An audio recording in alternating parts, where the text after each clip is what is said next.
Hey guys, I'm going to be doing kind of an experimental tutorial today. I worked on making a car that works with no Python, and it works like a real car does. It turns, it goes, it falls, it's got suspension, does a lot of stuff.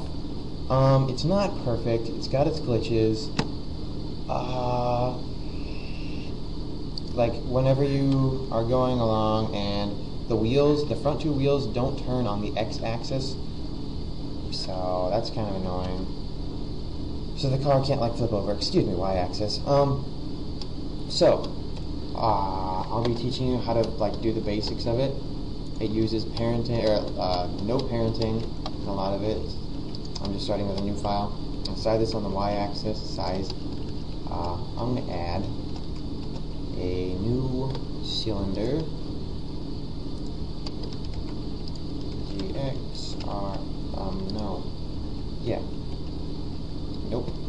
RY90.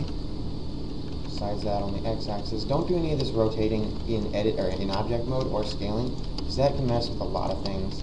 And I'll probably tell you later when I'm done with the tutorial how to like fix that if you've done that. Now I'm gonna go to object F7, whatever that is. Rigid body joint. Now I'm going to connect it to the cube, the original cube, C-U-B-E, and a hinge joint. Add a plane, size it in edit mode. And now we're just going to see what happens. Rigid body, and be sure to give everything always bounds. I'm going to give this a box because it is a box. And now I'm going to give this a triangle mesh because if I would give it a cylinder, it would think the cylinder is standing straight up. I go into bounding box mode and it's like up down. Go back to wireframe or whatever this is, solid. Okay, now I'm going to give it triangle mesh and we're just going to see what happens. It's going to kind of act like a car, or act like it's connected to each other. But it didn't give any like a suspension would. So I'm going to turn up the mass on the car to 10 and this down to 0.05. I'm not actually sure, or 0.5. And just see if this works. 0.5 kind of works. Let's put it down to 0.05. There we go. Now if I copy this thing a couple, let's give it rotation first so I don't have to do all that work a bunch of different times. One thing I haven't really figured out how to do is the steering like really well. I kind of figured it out. I might have to make another tutorial if I want to do that. So now here I'm just going to go to keyboard and then arrow key forward, and then I'm going to give it torque because if you give it rotation it'll just sit there and spin without actually doing anything. So I'm going to give it torque and I'll give it... Hey guys, like every tutorial ever make, you always mess up, so I just kind of cut it in half. So I'm just going to go back from where I left off. I did give it a angle velocity, which was completely incorrect. So I went back and gave it a torque of -10. So now if I press P and go into the game engine, press forward, it'll spin, sit and spin with a little, it's suspension. It looks pretty cool. I did turn this back down to 10, the mass on the big body. And I turned the rotation damp up to 0.990. That seemed to do something for me for some reason. I forget why, but it did something.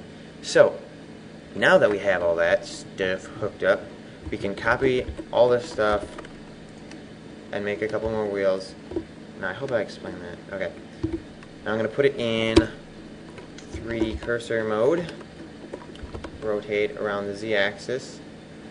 I missed something. Okay, so when you're in 3D cursor, you can rotate around the 3D cursor. You can size, you can mirror, which is what I want to do. So I'm going to copy, Control M, X. And before you do that, you're going to want to make sure your 3D cursor is in the middle with Shift C and then C. It sets it right back to the middle, and then pressing C makes your camera focus on the 3D cursor. So now that we have all that set up, we can press space and then not space, P, and then press forward, and your car will start going forward like a real car with suspension and everything. Now, there is a few problems with this. I didn't figure out turning for a while. I'm probably going to have to make a second tutorial on that. I figured out how to do that, but it was nasty.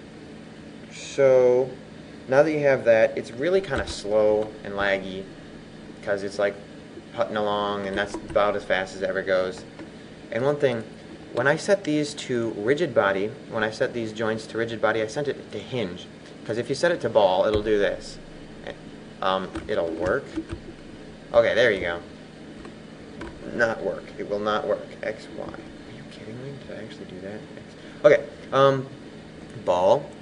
You want it on hinge, and if you really want to get complicated, and you can go to whatever this thing is, I forget, and then you can lock all the axes but the x-axis, and that's always fun, but you can just do hinge for simplicity.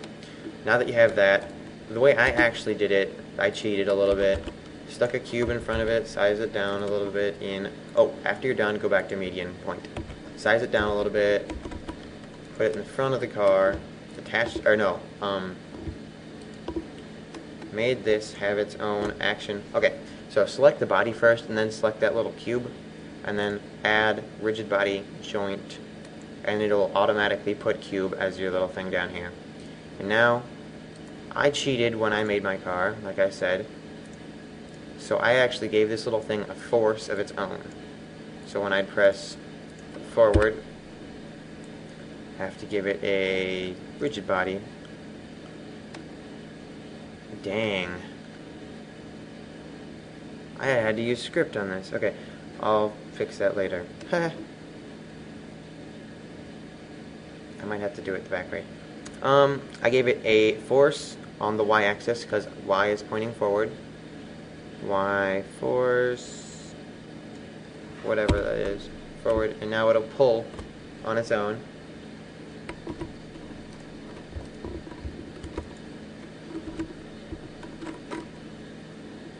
I don't know what's happening, why it's curving off to the side. It has its glitches. X, Y, force. Let's turn up to... That's power levels over 9,000. Yeah, I'm gonna turn it up to 100. So it just pulls nicely.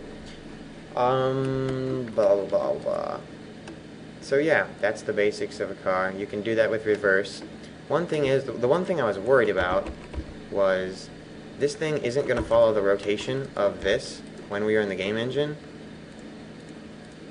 I'm going to just give it a rotation of its own, just for testing purposes. Z rotation. Now press space. That was on the X. I want Z. So it's not going to follow very well. So I'm actually going to have to give this thing its own. I'm going to have to do a reverse rigid body joint and make everything locked. So now when I press one of these things, it'll follow rotation. So yeah. So there you go. And I'll make another tutorial on how to steer. See you guys later.